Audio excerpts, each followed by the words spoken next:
Started recording. Okay, thank you.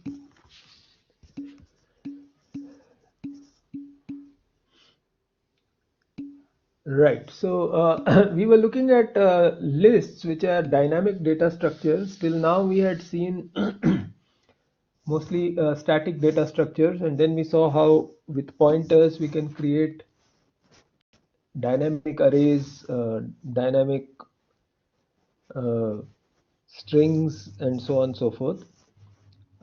Then we briefly looked at lists, right? So what is a list? A list is a structure where you have some information. So I'm drawing something which I'm calling a node. Okay, so this is divided into two parts. So this part, let's say, has some information. Okay, so this has some data. So let's say some info. And this is a pointer to another node. Okay, so you can keep linking these things up as you go along. So we won't write what is here, that's data of some sort, and this could be a lot of information. For example, if you're constructing a student or you're creating a student structure, then this could have information like the name of the student, the roll number of the student, the email ID of the student, the age of the student, etc., etc. So all this info can be stuffed in here. And then on this side, think of this as two parts. You have a pointer, right? And the pointer points to another node of the same type. Okay. So here again, you will have some info, and this keeps going on, right? So this keeps going on until you come to the end of the list. And in the end of the list, we are going to mark it like this. But basically, what this has is a pointer to null. So null is a system defined uh, value which says that it's a void star kind of thing, and which says that it is empty. Okay? So when you start a list, so you have a pointer to this list at this place. So this will be something like a list pointer. Okay, and this will be a node, can be defined in various ways. So you'll typically define this as a struct node.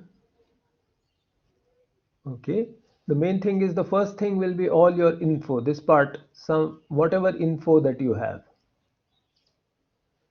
Okay, so this could be something like name, sorry, this let's say you have a character array called name with some size. Let us say a name is no more than 15 characters long. And then whatever other information you may want to have. So you may have int as age and so on and so forth. But the main thing that you have extra here is a pointer, and this is now a recursive kind of data structure. Notice, so there is a node, so struct node, a pointer, and a name, some name which is the pointer, which is say next. So very often we'll call it next. And this whole thing is a definition of this node. Okay, these nodes are of this type. So these are nodes. So whenever we are defining things like this, we'll capitalize the first letter. So capital N is standing for a certain kind of type, which is this. So notice that we can't define this through a type def. Okay, you have to define it as a tag. So this is a node, and this is a linked structure where the space, this space, whatever space you require to store a node, so you require space for info, you require space for pointer, and so on, all that is created dynamically through malloc, right? So you say malloc, you give the size of operator and say the kind of space you need. The space you need is for basically a node. So malloc is going to create a chunk of memory and return to you a pointer, void star pointer, recall, to that chunk, right? And that you can then assign to a list. So you can say that your list P is a malloc where list P is declared as a pointer to a node. So you can say struct node list P is a pointer to that.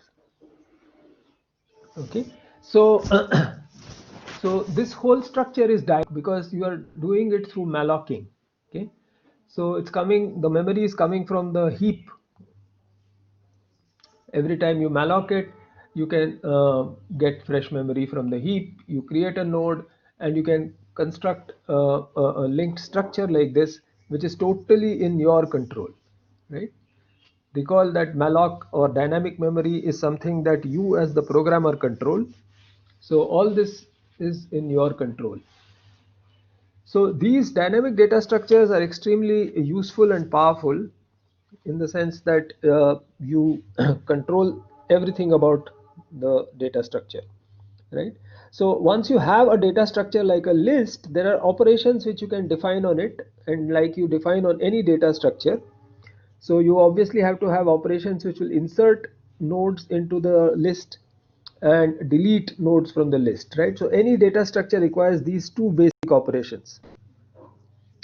And some data structures may require additional operations like checking whether the data structure is empty, checking for searching for some element in the data structure, and so on.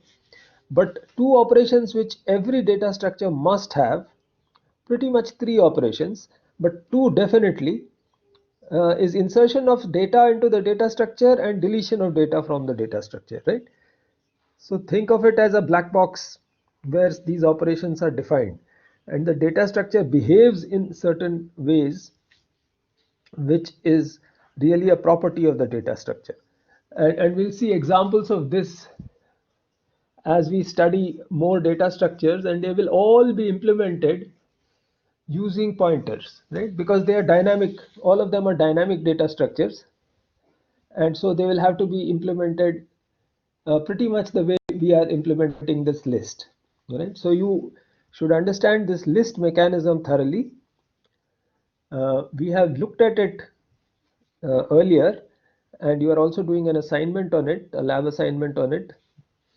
So the lab assignment, just to recall for those of you who may not have yet finished it, asks you to look at something called, so this kind of a structure that I have drawn here, this is called a linked list.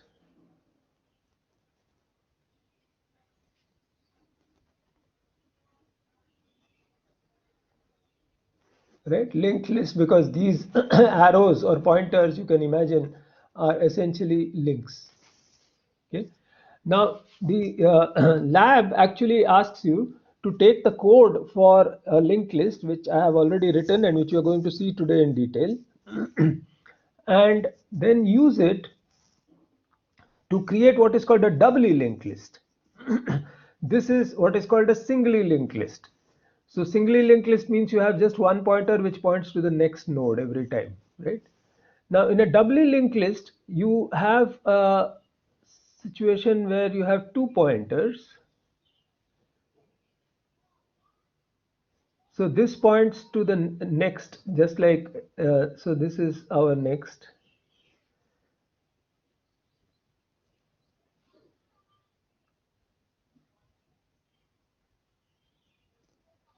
But there is also something here which is previous. And this is as usual info, right? So this is info. This is info. But this is previous, so this points back to the previous node. This of course again points to next. And this keeps on happening until when you come to the last one, then of course you have this pointing to the previous node, and this, because there is nothing after this, is null. And when, if you look at the first node, then this of course is null, right? And then you will have something which points to this doubly linked list. So let's call it d list p as the pointer to this. Okay. So what the lab problem is asking you to do is to essentially take the code for this, which we are going to see in detail today. But if some of you have already attempted the problem, you should be familiar with the code. And this take this code and modify it to implement this extra pointer called previous and a few other operations on this on doubly linked lists, right? On the singly linked list, we have just implemented insert and delete operations, the main operations. Of course, there's a print operation, but that will be common to everything.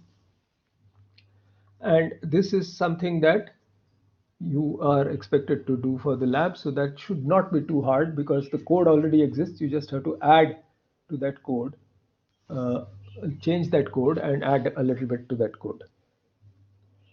Okay, so we'll see this, and two other data structures we'll discuss. I don't know whether we'll have time today. Are what are called stacks, okay, and queues. You are familiar with them in your daily life. Queues we are very familiar with. They work exactly like a normal queues. That is, it's a structure where you add things at the end and remove things from the beginning, right? So basically a stack is something where you stack things one on top of another and you can only remove things from the top of the stack.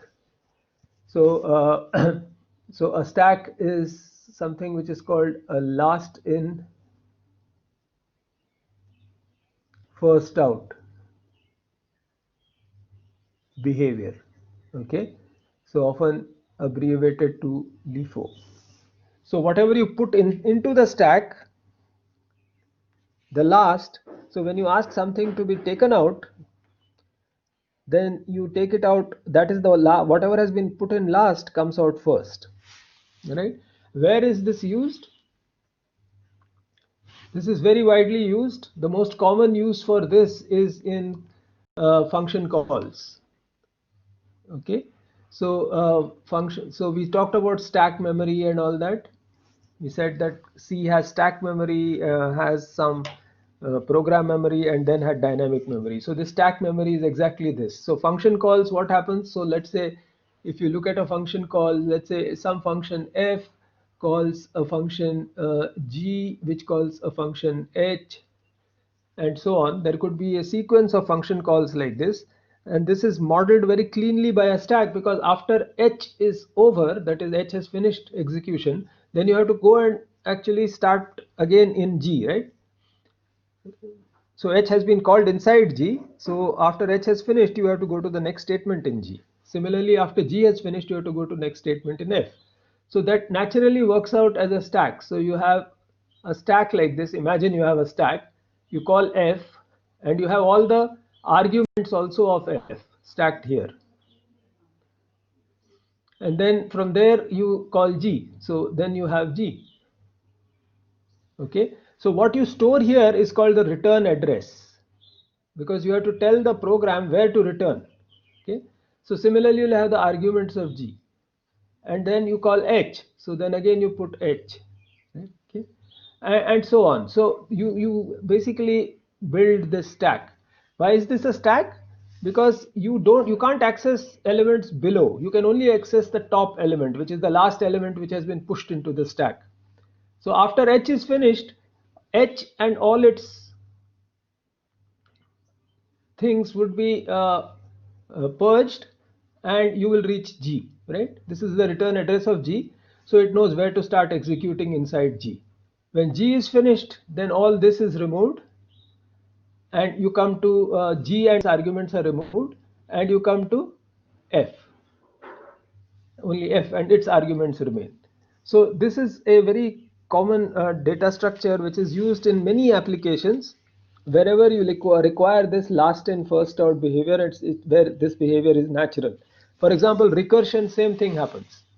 In this case, of course, you're calling, let's say f is a recursive function, so you have f, arguments of f, f, again arguments of f, f, and so on, right? So the way execution happens inside the computer is via a stack. So all your recursive calls are stacked up like this, and then they unwind. The stack unwinds from top to bottom.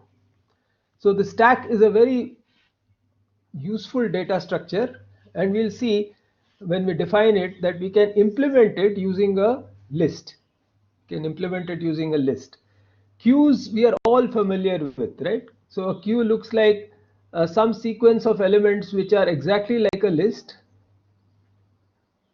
where things are added at this end. So this is the end of the queue, and this is the front of the queue. This is the front of the queue. So there will be a pointer to the front, and here you will have whatever service you want, right? So you're standing maybe in a line to buy tickets. So the front of the queue, you get your service, and then this goes away. So the next person comes into the queue. Next person is serviced from the queue. Similarly, if you are new people are coming, they get added at the end of the queue. So notice that this is a very natural this is a data structure which is very common and useful, and is can be implemented obviously using, you can see, a linked list. So all you require is to have a pointer to sorry, to a different, to the end of to this part as well, right? So if you implement it like a list, then whichever way is the front or whichever is the back, so you can implement this as, let's say, the front, and this as the back, or the reverse way. It doesn't matter, it's up to you to decide. So you will delete elements of this queue once the service is done, and you will keep adding to the other end of the queue, namely the back. So you can implement it using a list. A stack can also be implemented using a list, right? So you can have a list. So I'm not drawing the whole thing, but basically in this case you are going to add to the stack here at the, and also delete from the front, right? Because it's a last in first out. Queues are called first in first out.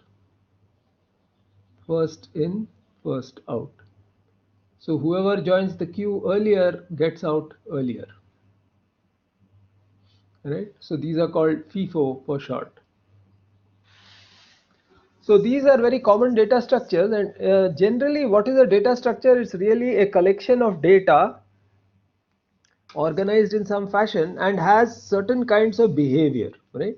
So for example, a stack has LIFO behavior, a queue has FIFO behavior, and because of that there are certain operations which are defined on these data structures, and you should actually just make use of just those operations to manipulate the data structure. You shouldn't use the fact that you know that it is implemented as a list should be something that is hidden from you. These later languages, like object oriented languages like Java, C++, and Python and so on, actually allow you to define these things as classes, right? So that you can create objects, and it's hidden from you how the implementation is done. Because the queue, for example, or this can be implemented also, as you can see, by an array. There is nothing which prevents you from implementing it as an array. However, a natural data structure for it is a list because it's dynamic, right? Array means you have to fix the size unless you implement a dynamic array. Uh, then of course it can be dynamic, but still you have a much more natural data structure is a linked list, because you are only adding and removing from either end. So it can be efficiently implemented provided you have a pointer to the two ends, or in the case of the stack, just to one end. So this was just an overview of this. We'll look at the code for each of these things as we go along. So now let us look at the code for the first uh, for this list. Then we'll also discuss quiz 5 after we finish this. Okay, so here is a code for a list. Okay, in this case, the info part, which is line 5, this is the info part, is very simple. I've kept that part simple because that is not something that is of real use to us right now. If you want to create more complex nodes with lot of info, then you can just add to that. But for the moment, we are just saying it's a linked list where the data is just an integer value. Okay. So notice now we have struct node. So look at lines 4 to 7, right? So this is being defined using a tagged way of defining a type, right? So the struct node is basically this structure here, which contains int data, and then notice it contains, it's kind of recursive in the sense that it contains a next pointer to another node of the same type. Okay, this is what allows you to keep building a list dynamically.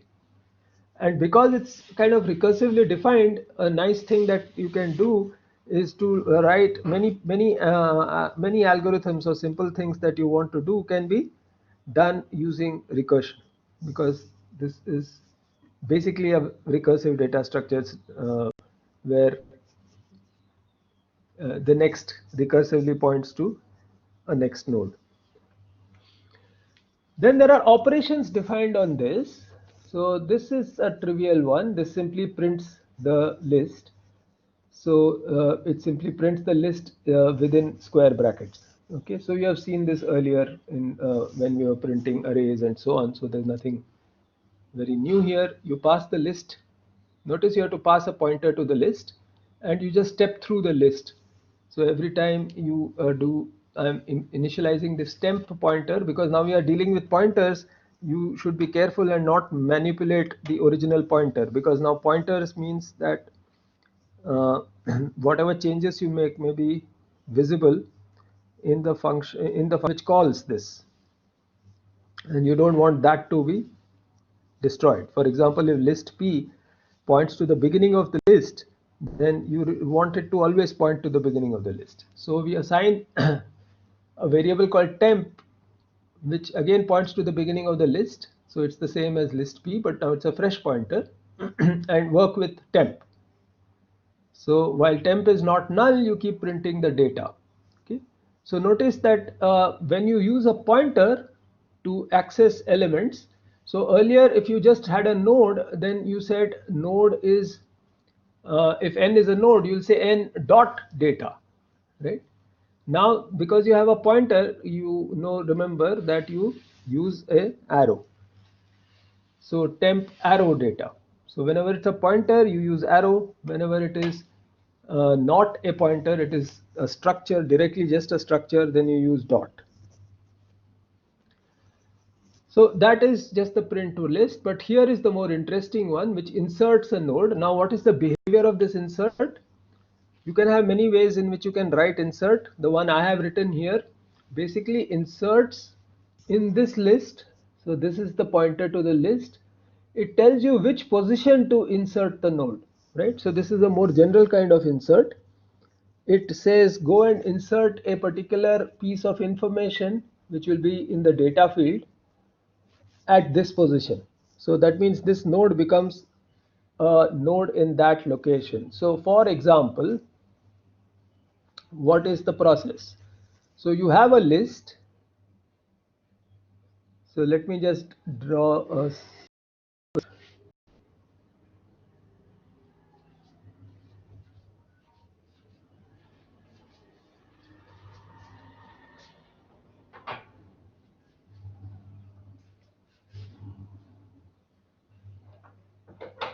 okay, I have this list and my list P is pointing here.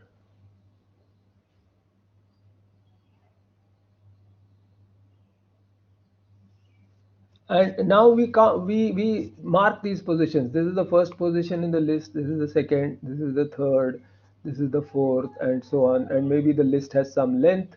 Let us say it is n nodes long, so this is the nth position.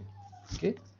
Now when you want to insert, you want to insert some piece of info, which is this part. Okay, so this is the info field. So you want to insert some info into this particular list, right?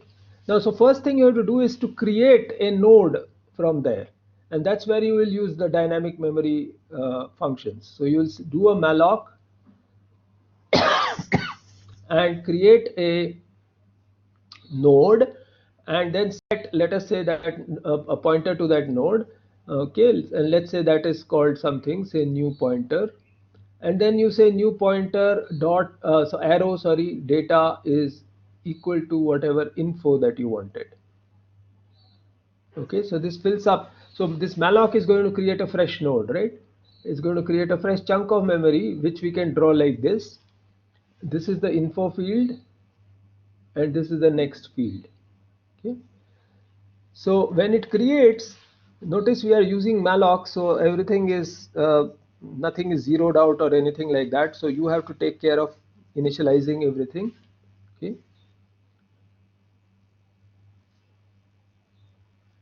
so what you do is you basically make this null, right? You make this null. You have to make it null. So this, so when you create a new node, you may ensure that you make this null, and you fill in the info if it is available.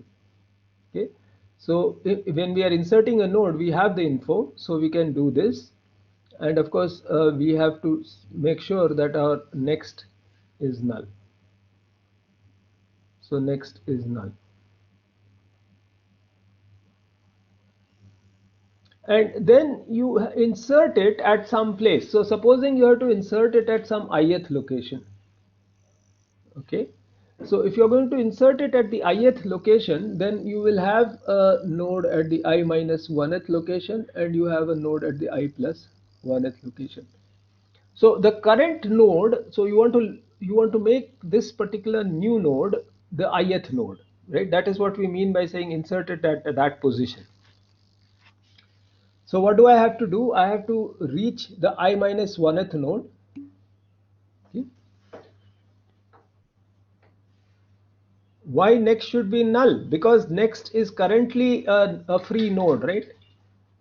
Next is just a node, singleton node, and so next can only point to null because there's nothing after that.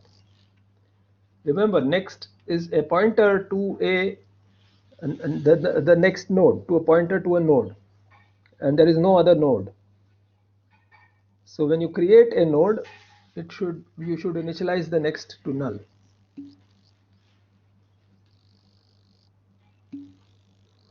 Next, no, we are not inserting the node at the end. We are inserting it at the ith location. Okay, we want this node, so this is the new node. So this new p is a pointer to this new node. Okay, so we want to basically insert this at the ith location. So what it means is that you have to go to the I minus 1th location. Now let us say for the sake of argument, this is I minus 1. Okay, let's say this is the I minus 1th location, and let's say there's a node at the ith location.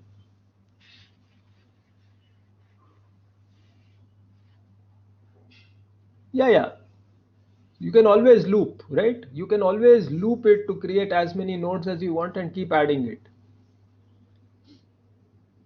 And in each iteration of the loop, you simply create a fresh node and add it. But let's just look at inserting one node. Obviously, you can repeat it as many times as you want. So what do I have to do? I have to now reach the I minus 1th position. Then this is pointing to the ith node. Now this new node has to become the ith node. So this pointer now has to start pointing to this. And this next pointer has to now start pointing to this ith node, right? That is, once I've done that, then this node has got inserted into this list. So now the old I becomes I plus 1. Okay.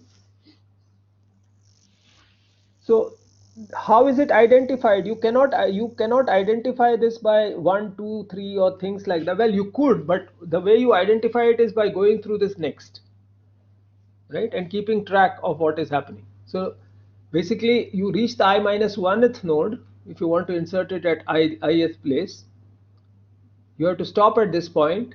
Then the next pointer, you make it point to this, and the next pointer of new p, you make it point to I, right? So that is what you will have to do. Once you have done that, this has been inserted into this place. Now this becomes the ith node. So now let's look at the code. Okay. So so look at the definition of it. Inserts it at position pos. Okay. Inserts a node in list at position pos with data info where pos is greater than 0. If pos is greater than the length of the list, then the new node is added at the end.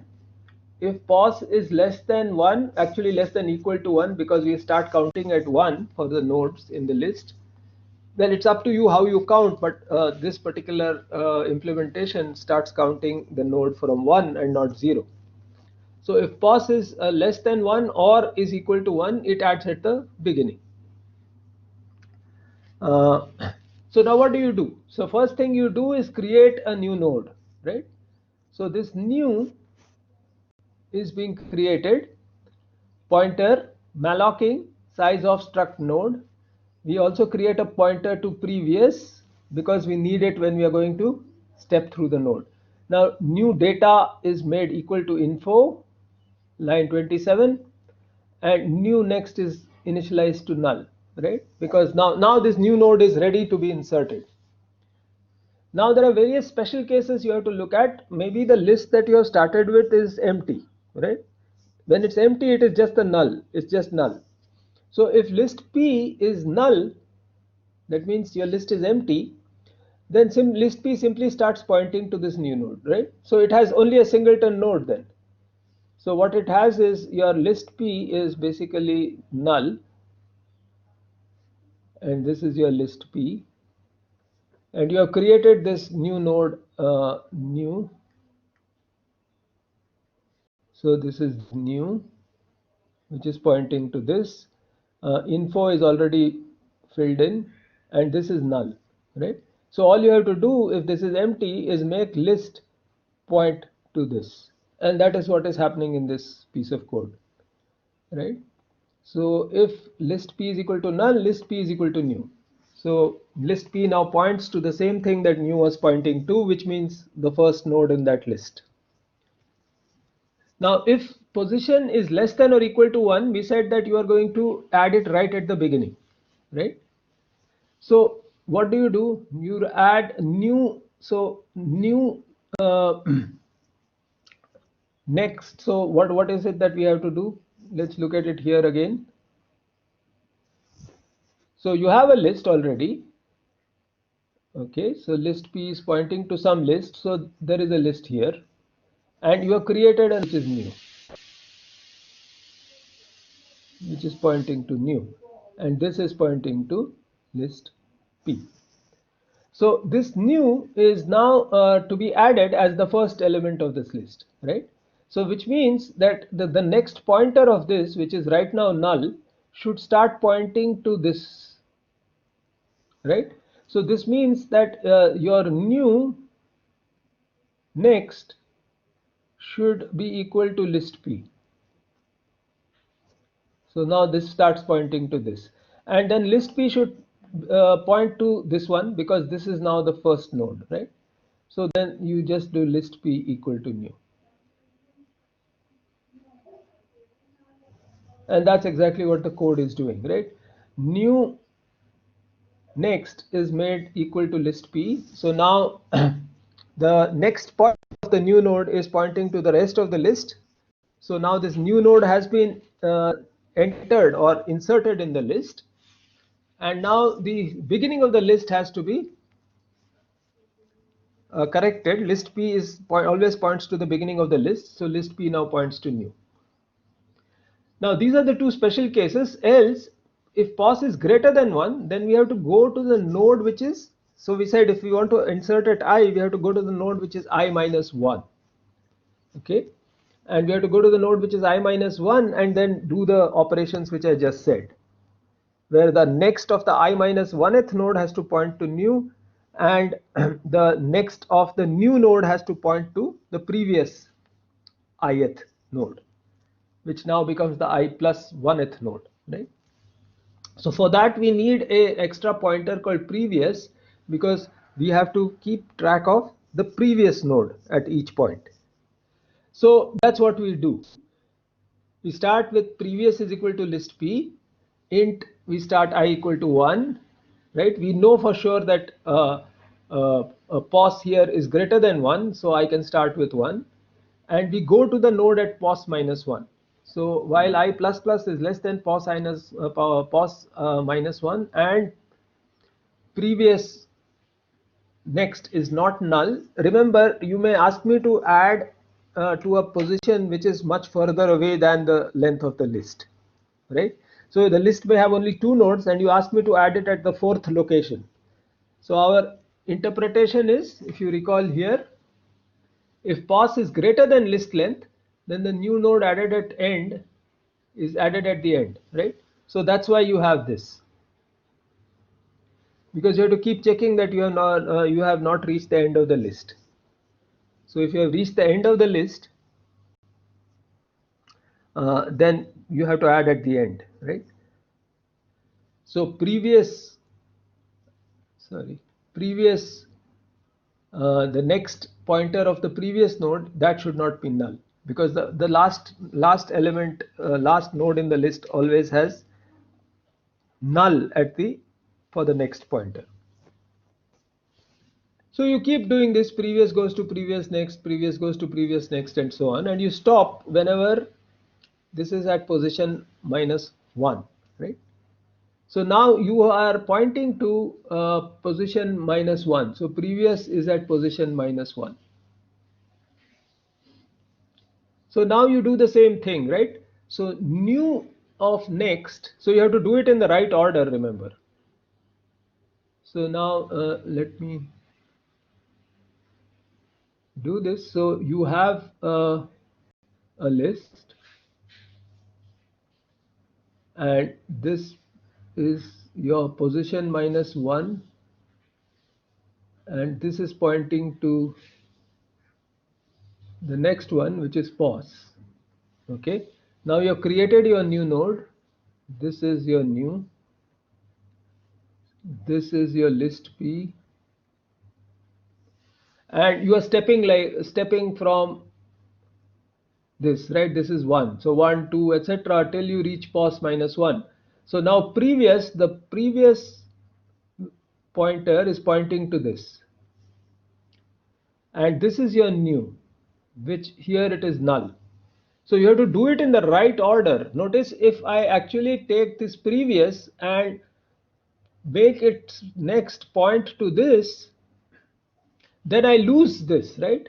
Then I lose I lose the pointer to this pos position, because this is now started pointing to this.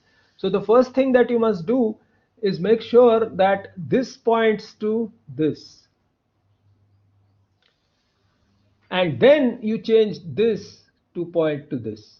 You have to do it in that order, because if you do it in the reverse order, then you lose access to this position, the next node, right? Because only this pointer is pointing to this node. So you must first make this thing point to the next node, and then make this one point to new. So that means now this new has been inserted inside here. So this is where new has come now, because the next of new is pointing here, and from here this next is pointing to this. And you can see in the code that's exactly what we are doing, right? So new of next is going to the next of previous. So this will be the ith node. Now it will become the I plus 1th node, and the previous next points to new, right? So this is exactly what is being done. So new of next goes to previous of previous next, and previous next goes to new. So then both these pointers have been updated. So this particular new node has been inserted inside the list, and this is at position pos. Now this will become at pos plus 1. So that is the code which inserts this element in the list, and then you return a pointer to this new list, right? Notice that this particular thing is saying this one, line 20, it is returning a pointer to a list, pointer to a node, which of course is a list. So you return list P. Now same thing with delete, similar thing, right? Once again, you are deleting from a particular position, and this is the most general. Instead of just deleting from the end or deleting from the beginning, if you give a position that you can easily delete from the end and beginning or in between, right? And again, the interpretation is deletes node at position pos. Okay, pos is greater than 0. If pos is greater than the list length, then it deletes the last node. If pos is less than 1, then it deletes the first node. So even if you make a mistake about length, or you give some value which is say 0, 0 will always delete the first node, assuming that the list is non-empty, right? So if the list is empty, line 54, then you return null. You can't delete from an empty list. Okay. If it is not empty, you check whether it is less than or equal to 1. So if it is less than or equal to 1, then you're going to delete the very first element, right? That is our definition. So what do? We just basically take the list pointer and make it point to the next node, right? Deletion is easier in that sense. So you have this list, let's say, so on, and list P is pointing here. If I don't, if I need to delete this node, then I make just list P point to this, right? So this node is kind of removed from the list. So if you look at that, that's what is happening here. List is equal to list P next.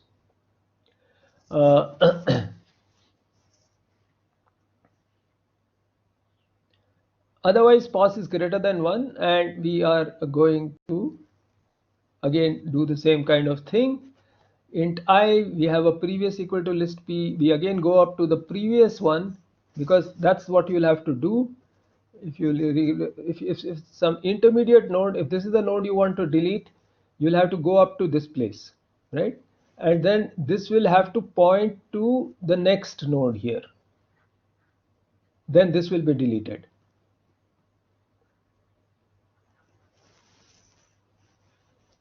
So this was pointing to this. Now this has to point to this. And then this node is not in the list anymore. So you come like this, and then it goes to the next one. And that's what you're doing here, right? So you are doing this.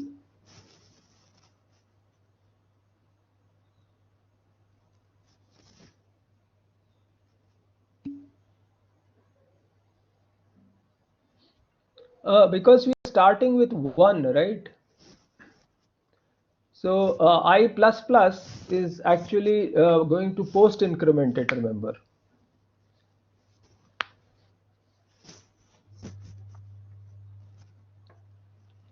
So you're starting with 1. So this works correctly.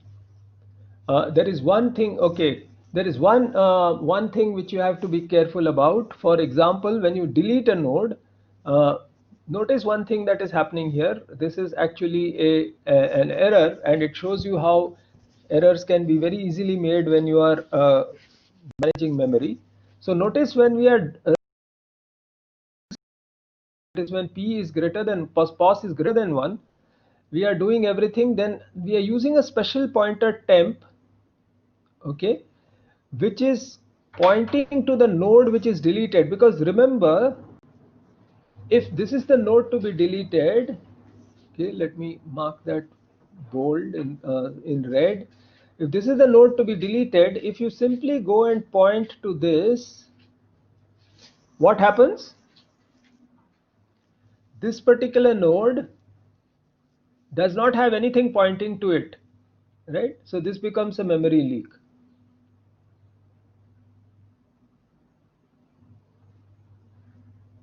So this becomes a memory leak. No, it's not a dangling pointer. It's actually a memory leak because there was only one pointer pointing to it. We assume there's only one pointer pointing to it right now because we are just using this list. And this particular pointer is now, you have removed it from this, the deleted node, and you have made it point here. So this particular piece of memory is now not pointed to by anything in your program. So it's finished, dead. You have lost that memory.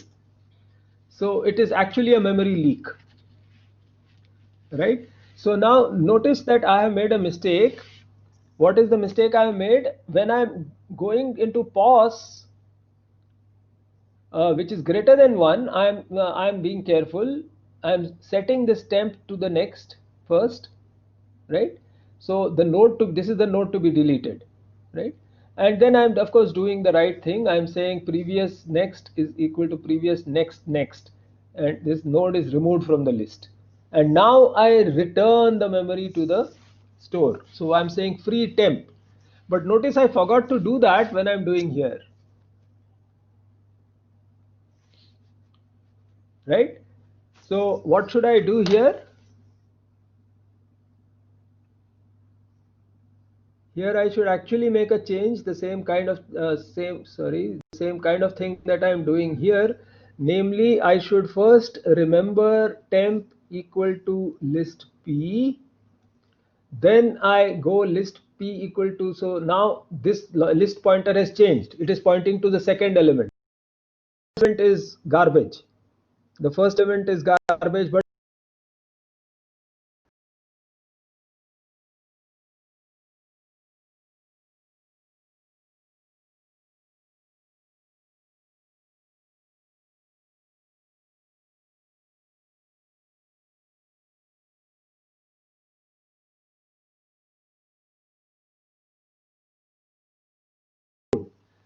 so this is exactly how errors creep into the program.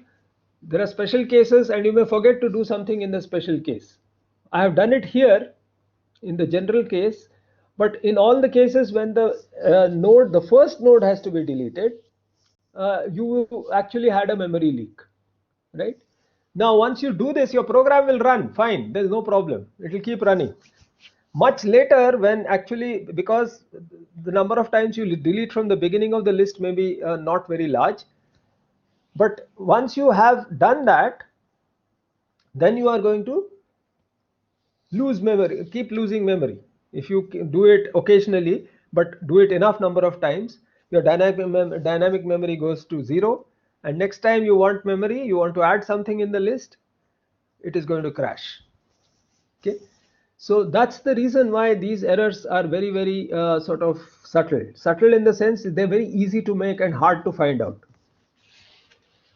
Okay, so I'll just run this program for you. To test this program, I have created a basically a infinite loop with operations like add, delete, and exit. There are only 2 operations for this, but you can add many more operations, right? You can add to the end of, in this case, you can insert anywhere in the list. But for example, you want to reverse the list, you may want to find an element in the list, and so on. You can add many more operations. But let us, for this moment, just look at this particular program. So I'll compile it.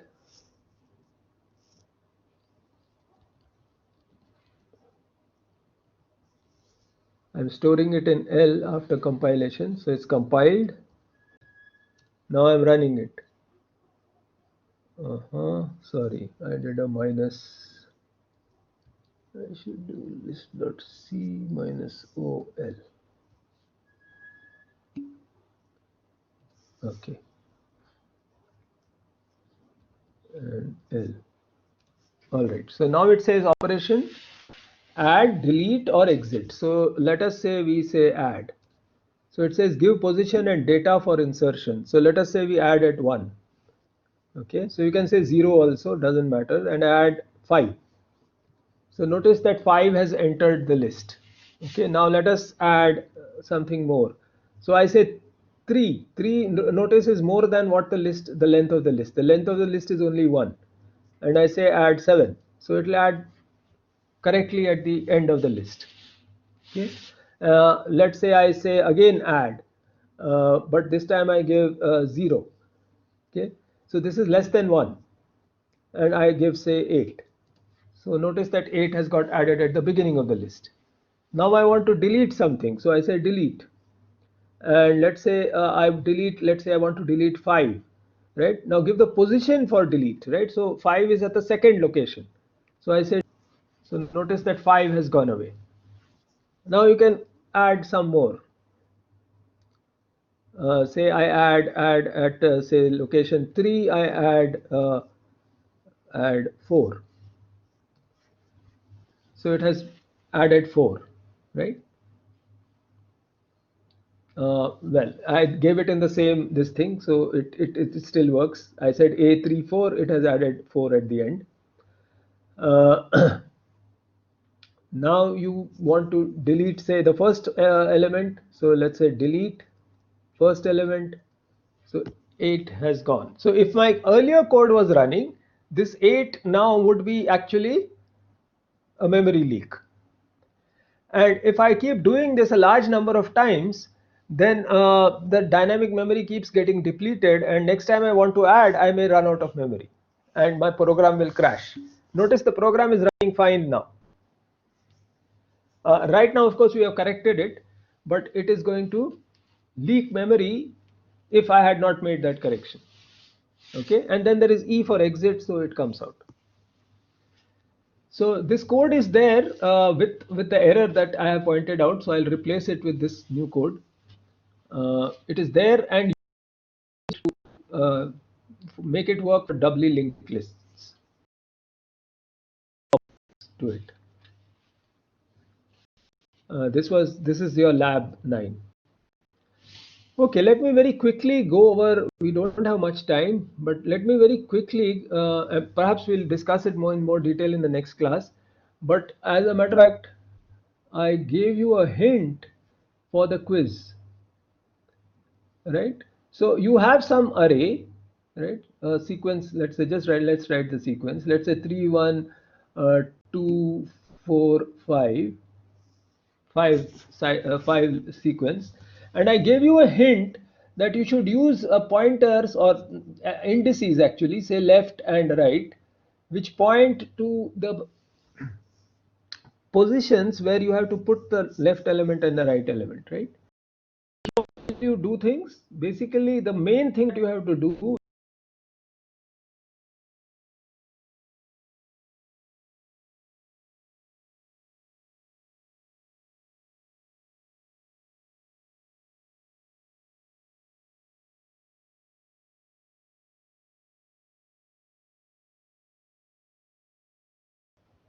you find the max of the list, where this max actually takes the array and takes left and right. So now you have to find the max from 0 to left and from right to the last one, to n minus 1, actually, because we are starting from 0, right? So normally what do? You find the max of the whole array. So the small change that you have to make is now find from 0 to left and right to n minus 1. So any numbers between left and right indices have already been arranged, and then you simply find the max and then put it in the right location, right. Putting it in the right location means swapping it. So basically here you will exchange this, so it will become, next time it will become 3 1 5 4 and 2. Now left will go here, this is left, right will go here, this is right. So it started here, remember. So now you find the max from here to this place and from here to this place. So now 4 is the maximum. And keep one flag which tells you whether you should put it in the right place or the left at the left index or the right index. So since you are first putting it immediately to the left, so you get basically 3. This is the next largest. So you get 3 4 5 1 2. Okay, so this is where you put it. So left goes here and right is right now here. So again you find the max from left to this and this. So now it is 3. So you exchange with this. So this becomes 1, 4, 5, 3, 2. And now it's to the right, right? So this is how you will go left, right, left, right, left, right, and sorry, 3 and not 1 but 2 here. 3 has been exchanged with this and 2 will come here. My mistake. So you have to find the maximum of these, right? So okay, we'll discuss this next time because we have run out of time. I will show you the code and we'll discuss the quiz problem next time. Okay, so let's stop here for today.